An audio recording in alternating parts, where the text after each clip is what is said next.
Hello everybody. We have seen so far that in order to enter into a contract, there has to be a valid offer, acceptance of the offer, and consideration for the promise between the parties who are competent to enter into a contract. In this presentation, the focus would be on various factors which vitiate the free consent of the parties to an agreement. Only when the agreement between the parties is entered into with free consent, it would be enforced by law. When two or more persons agree upon the same thing in the same sense at the same time, they are said to consent. Under Section 13 of the Contract Act, consent is said to be free when it is not caused by coercion, undue influence, fraud, misrepresentation, or mistake. When there is no consent, there is no contract.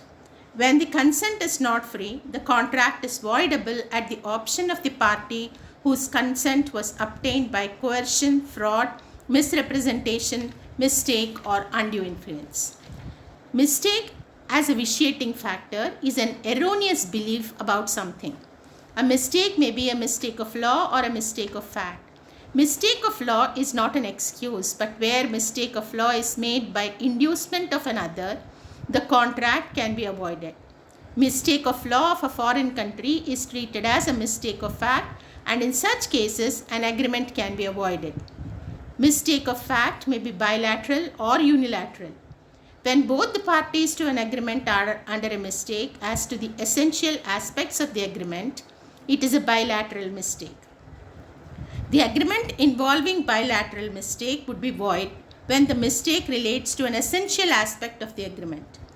Bilateral mistake may be a mistake as to the subject matter or a mistake as to the possibility of performance of the contract. Mistake as to subject matter may relate to the existence, identity, quality, quantity, title, or price of the subject matter. For example, A man, enters into a separation agreement with B, a woman, under which he promised to pay a weekly allowance to the woman, believing that they were lawfully married when in fact they were not.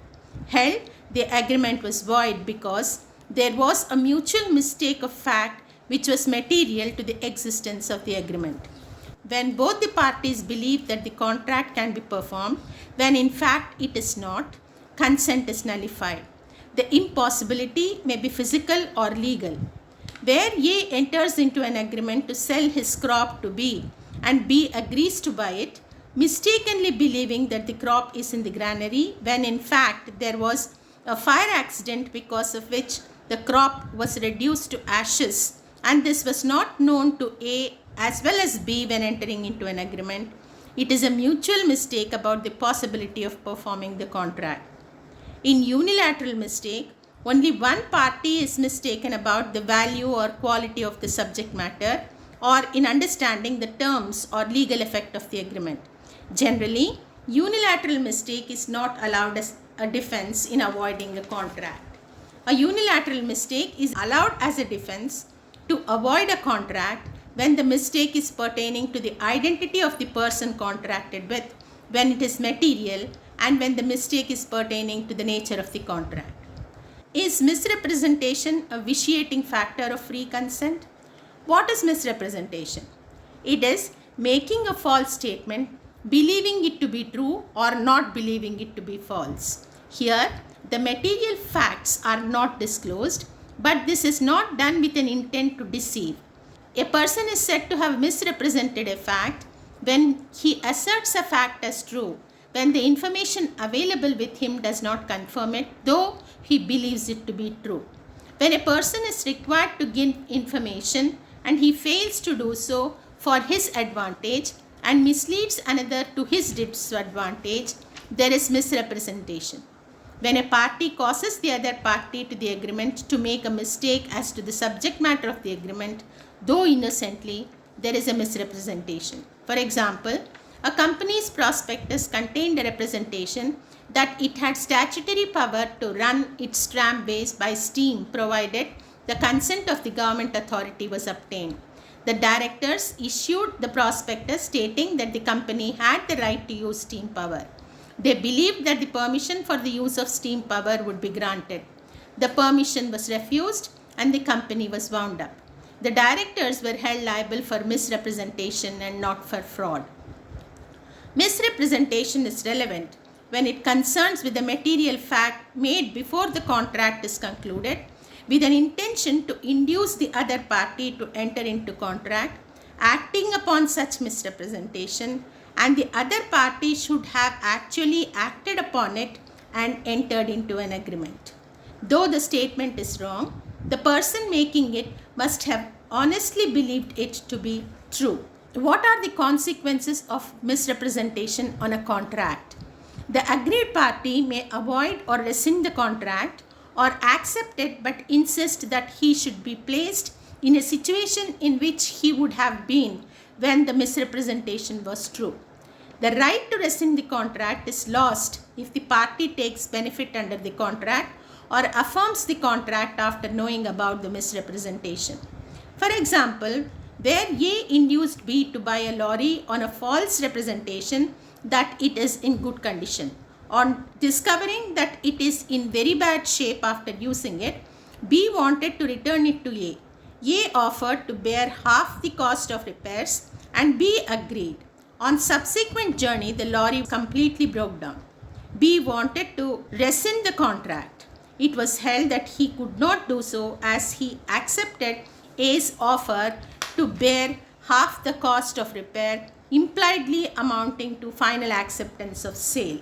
When the parties to a contract cannot be restored to their original position, or where a third party acquired rights on the subject matter of the contract in good faith and for value, the right to rescind or avoid the contract is lost. For example, A purchased goods from B by paying half the amount and misrepresenting that he would pay the rest on delivery, and B delivers the goods. When A fails to pay the remaining amount, B finds out that there was misrepresentation about his financial capacity and wanted to rescind the contract. Meanwhile, A pawns the goods to C and takes money. Here, B cannot rescind the contract and recover his goods because a third party, that is C, had acquired rights on the subject matter, that is the goods. The next factor which vitiates free consent is fraud. Now, what is fraud? Where a party to a contract suggests a fact to be true when it is not true and the person knows it, or conceals a fact knowing or having reason to believe that it exists, or makes a promise without intending to perform it, or does an act with an intent to deceive, or does or omit doing an act knowing that it is declared fraudulent by law, he is said to commit fraud. In order to amount to fraud, there has to be a representation which is false, which relates to a material fact. It has to be made before the conclusion of the contract with an intent to induce the party to act upon it.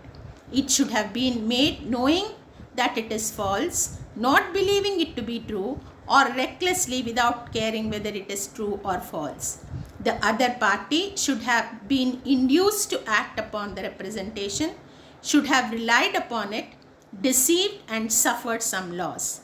There is no fraud without damage. For example, where the prospectus of a company did not refer to the existence of a document disclosing liabilities, this gave an impression that the company was prosperous. If the existence of the document had been disclosed, the impression would have been quite different. Here, the non-disclosure amounts to fraud, and anyone who purchased shares on the faith of the prospectus can avoid the contract. What are the consequences of fraud? Contracts induced by fraud are voidable at the option of the other party, and until avoided, they are valid. The party defrauded can rescind the contract within reasonable time or insist the performance with a condition that he should be placed in a position in which he would have been if the representation was true. He can also sue for damages.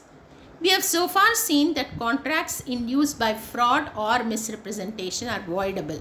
However, there are certain situations wherein they are not voidable. What are they? When the party can find out the truth by exercising ordinary diligence, or where the party enters into contract ignoring the misrepresentation or fraud, the contract cannot be rescinded. Similarly, where the party, after knowing about the fraud or misrepresentation, takes benefit under the contract, it cannot be rescinded. Where before the rescission of the contract, interest of a third party intervenes, and where the party cannot be placed in a situation in which he would have been if the representation was true, such contracts cannot be rescinded. Silence as to facts. The general rule is that a person need not disclose material facts known to him before entering into a contract, but he should not make misstatements. Mere silence is not fraud, but where there is a duty to speak, silence would amount to fraud.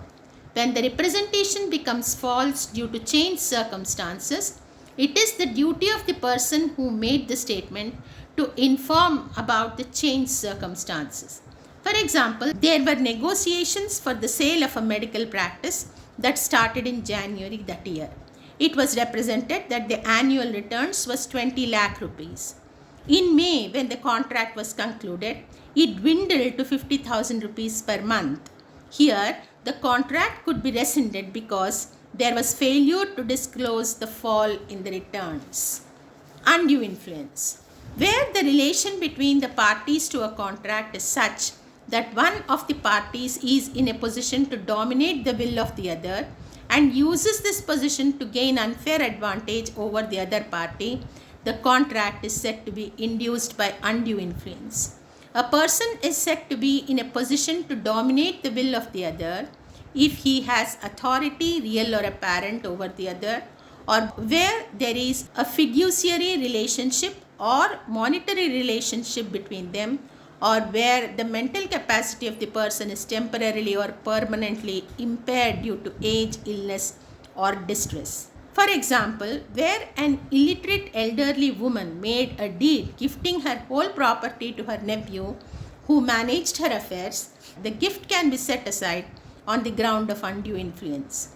Whenever a contract is entered into by a person who is in a position to dominate the will of another with that other person, and the transaction appears to be unfair, the burden of proving the absence of inducement by undue influence to enter into a contract is on the person who is in a position to dominate the will of the other. For example, where B, a money lender of a village, contracts a fresh loan to A to clear his old debt to B at a rate of interest which appears to be unfair and exorbitant. The burden of proving that there was no undue influence is on the money lender.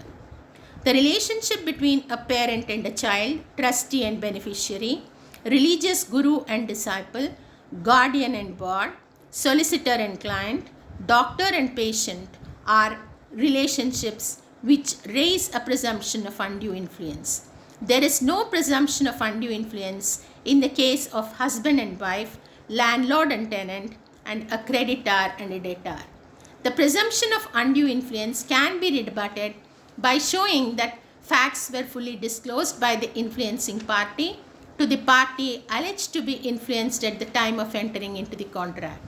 The consideration was adequate and the weaker party received independent advice before entering into the contract. So far as contracts with Pardanasheen women are concerned, they are women who observe complete seclusion because of custom in their community. The law provides her with a special cloak of protection. A person who enters into a contract with a Pardanasheen woman has to strictly prove that no undue influence was used. She had free and independent advice. She understood the contents and exercised free will in entering into a contract. Lastly, how does coercion affect free consent? When a party is compelled to enter into a contract by use of force by the other party or under threat, the consent is said to have been obtained by coercion. According to Section 15 of the Contract Act, consent is said to be obtained by coercion when it is obtained by committing or threatening to commit an offence under the Indian Penal Code, or by unlawfully detaining or threatening to detain any property in order to make him enter into an agreement. The threat amounting to coercion may proceed from a third party and may be directed against anybody, not necessarily the other party. A threatens to shoot B if he does not lend rupees 10,000. B lends the money. The threat amounts to coercion. What is the effect of coercion? When consent to an agreement is obtained by coercion, the agreement is voidable at the option of the party whose consent is so obtained. The burden of proving coercion is on the party who alleges that his consent was obtained by coercion. But when money was paid or anything delivered by mistake or under coercion, the same has to be repaid or returned. Will threat to commit suicide amount to coercion? Suicide is not declared an offense under the Indian Penal Code because a person who succeeds in committing suicide goes beyond the reach of law. But attempt and abetment to commit suicide are punishable under the code, and hence threat to commit suicide amounts to coercion. Thus, when consent to an agreement is obtained by mistake, misrepresentation, fraud, undue influence or coercion, the agreement is a contract voidable at the option of the party whose consent is so obtained. Thank you.